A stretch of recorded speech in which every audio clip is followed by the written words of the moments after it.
देखिए, त्रिस्तरीय पंचायत चुनाव की घोषणा हो चुकी है और इसकी सारी तैयारी जिला स्तर पर प्रारंभ की गई है। राज्य पुलिस मुख्यालय में पंचायत चुनाव को लेके चुनाव कोषांग का गठन किया गया है, जिसमें डीआईजी एसटीएफ श्री अनूप बिरथरे और उनके साथ में 2 पुलिस अधीक्षक रैंक के पदाधिकारी के नेतृत्व में ये जो है चुनाव कोषांग का गठन किया गया है और पूरे स्टेट में जो पंचायत चुनाव हो रहा है उसकी मॉनिटरिंग इस कोषांग के माध्यम से लगातार की जा रही है। आज सभी जिलों के पुलिस अधीक्षक और सभी रेंज डीआईजीज और जोनल आईजीज के साथ में पंचायत चुनाव की तैयारी को लेकर एक समीक्षात्मक बैठक की गई, जिसमें पुलिस महानिदेशक महोदय के द्वारा जो पुलिस अधीक्षकों के द्वारा जो कार्रवाई अपेक्षित है शांतिपूर्ण चुनाव कराने के लिए और विधि व्यवस्था के संधारण के लिए,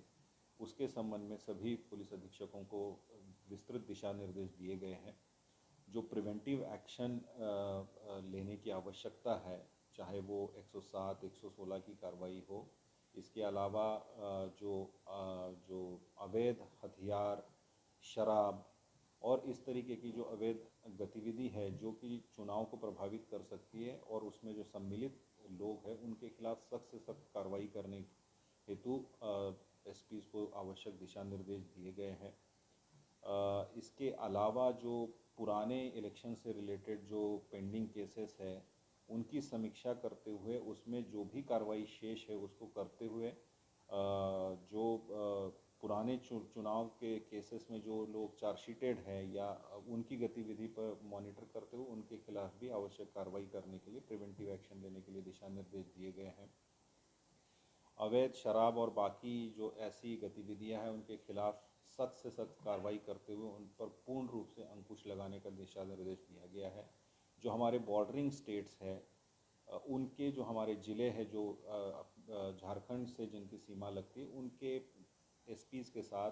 उनके थानों के साथ में इंटरस्टेट जो कोऑर्डिनेशन मीटिंग्स है उनको करने का दिशा निर्देश दिया गया है, ताकि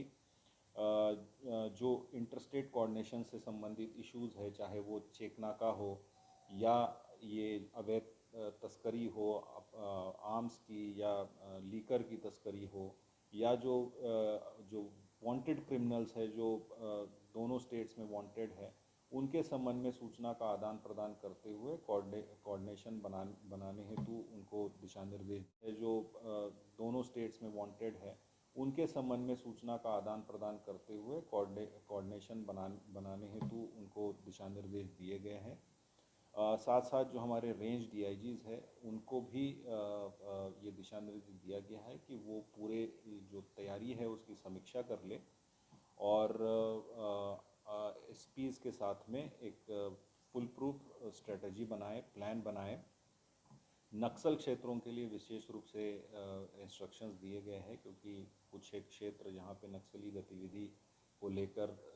काफ़ी संवेदनशीलता है, उन क्षेत्रों में बृहद अभियान चलाने का दिशा निर्देश दिया गया है और उन क्षेत्रों में जो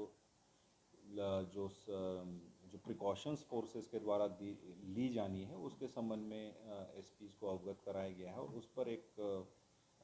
बृहद प्लान बनाने के दिशा निर्देश उनको दिया गया है और सभी बिंदुओं पर